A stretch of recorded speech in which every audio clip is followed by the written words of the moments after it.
प्यारा दोस्तों, इस्लामी अखलाक ऐं सुठियुनि भलियुनि आदतुनि मंझां सच ॻाल्हाइण बि हिकु सभिनी खां अहम तरीन किरदारु आहे। सच ॻाल्हाइण इंसान जी हिकिड़ी मरकज़ी ईमान जी निशानी आहे। ईमान, किरदार ऐं आख़िरत जी कामयाबी जो दारो मदार सदाकत ऐं सचाई जे मथां रखियल आहे।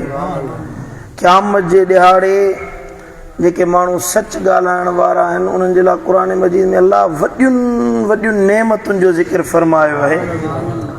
जॾहिं सचा रबाना ईंदा, सिद्दीक़ ईंदा, अल्लाह ताला फरमाईंदो हाज़ा यौम यनफ़उ सादिक़ीन सिद्क़ुहुम।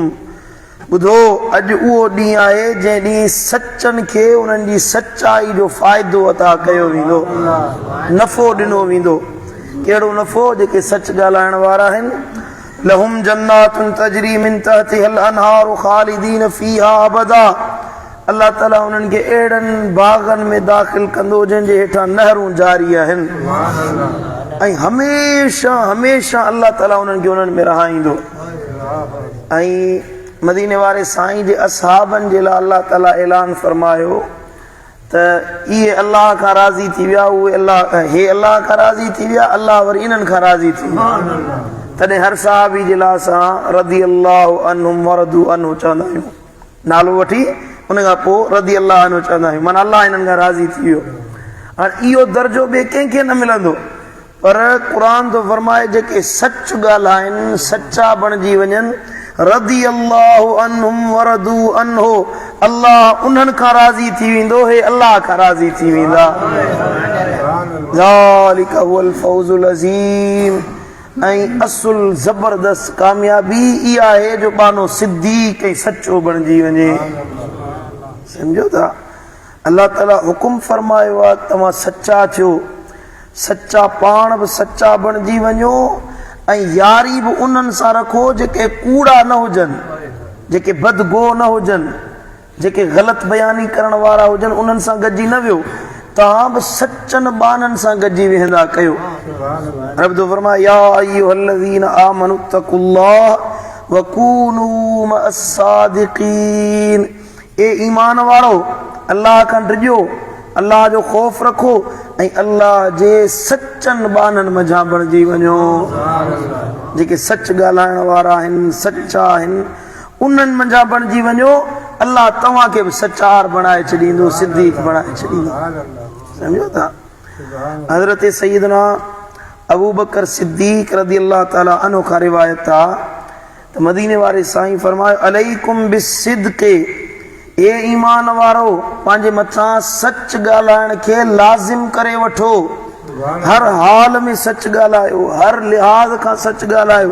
फ़इन्नहु मअल बिर्रि, छो त इहो सच नेकीअ सां गॾु हूंदो आहे।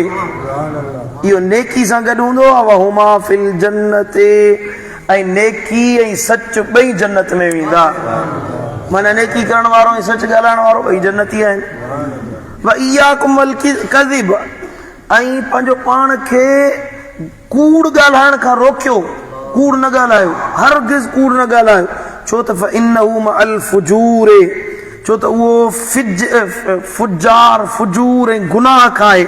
वहुमा फिन्नार, ऐं कूड़ ऐं फुजूर ॿई जहन्नम जी बाहि में वेंदा।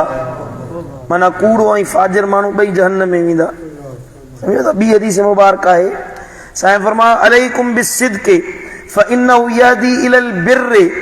तव्हां सच ॻाल्हायो, सच ॻाल्हायो, छो त सच तव्हांखे नेकीअ जी हिदायत ॾींदो। तव्हां सच ॻाल्हाईंदो न त उहो नेकी जी मोहबत पैदा कंदो, तव्हांजे दिलि में नेकी जी चाहत पैदा कंदो। वहुमा फिल जन्नते, पोइ सच ऐं नेकी ॿई जन्नत में वठी वञण वारा आहिनि। व इय्याकुम वल कज़िब, ऐं पंहिंजो पाण खे ख़ासि तौर ते कूड़ खां बचायो। फ़इन्नहु यहदी इलल फुजूर, छो त कूड़ गुनाहनि ॾे वठी वेंदो आहे। केॾे वठी वेंदो आहे? गुनाहनि ॾे, बेहयाई ॾे, बदकारी ॾे वठी वेंदो आहे। इन जे करे कूड़ न ॻाल्हायो, छो त वहुमा फिन्नार, गुनाह बि कूड़ बि ॿई शयूं जहन्नम जी बाहि में वठी वेंदियूं। हाणे हिन हदीस मुबारका में साईं करीमन सल्लल्लाहु तआला अलैहि वसल्लम ॿ लफ़्ज़ फरमाया।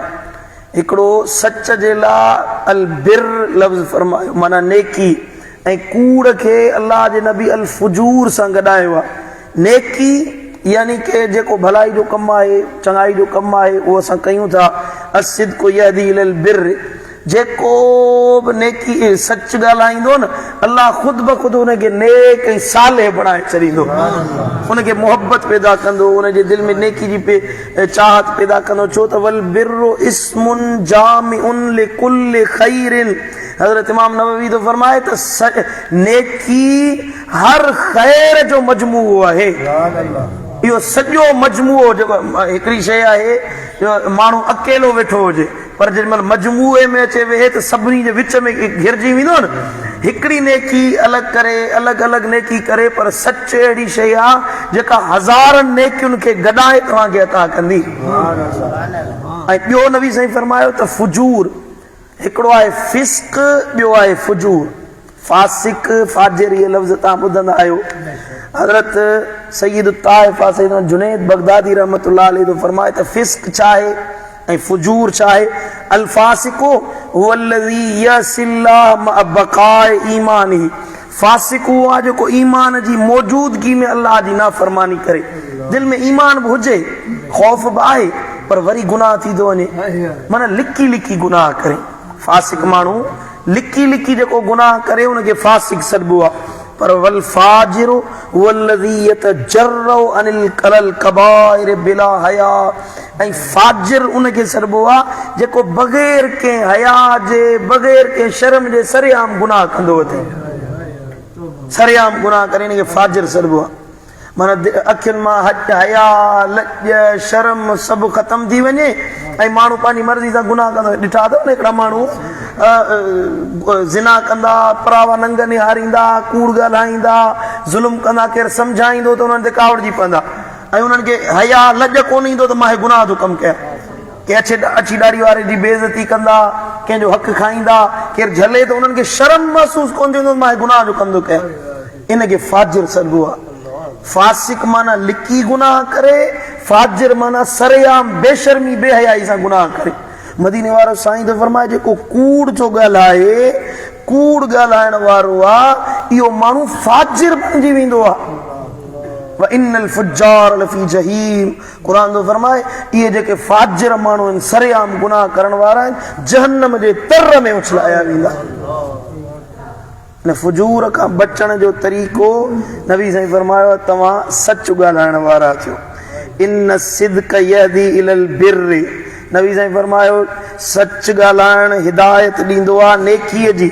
व इनल बिर्र यहदी इलल जन्नत, ऐं नेकी माण्हू खे जन्नत जी हिदायत ॾींदी आहे, जन्नत जो रस्तो ॾेखारींदी आहे। व इन रजुल लयस्दुकु व यतहर्र सिद्क़, ऐं उहो मर्द जेको सच ॻाल्हाए ऐं सच जी तलाश करे, हत्ता युक्तब इंदल्लाहि सिद्दीक़ा, तव्हांजो सच ॻाल्हाए ॻाल्हाए ॻाल्हाए अहिड़ो सचार थी वेंदो आहे जो अल्लाह हुनखे पाण वटि सचो लिखी छॾींदो आहे।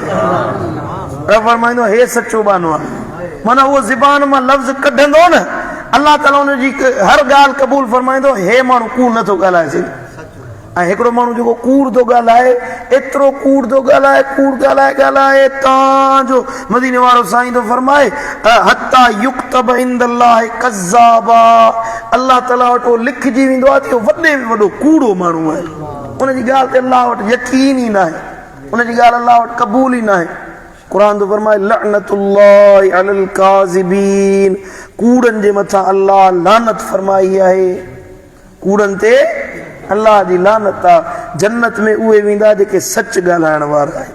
हज़रत अल्लामा इब्न क़य्यिम रहमतुल्लाह अलैहि तो फरमाए अस्सिद्क़ु फिल अक़वाल वस्सिद्क़ु फिल आमाल वस्सिद्क़ु फिल अहवाल, तव्हांजी ॻाल्हियुनि में बि सचाई हुजे, तव्हांजे अमलनि में बि सचाई हुजे, तव्हांजे अहवाल ज़िंदगी में यानी कौल ऐं किरदार में बि सचाई हुअणु घुरिजे।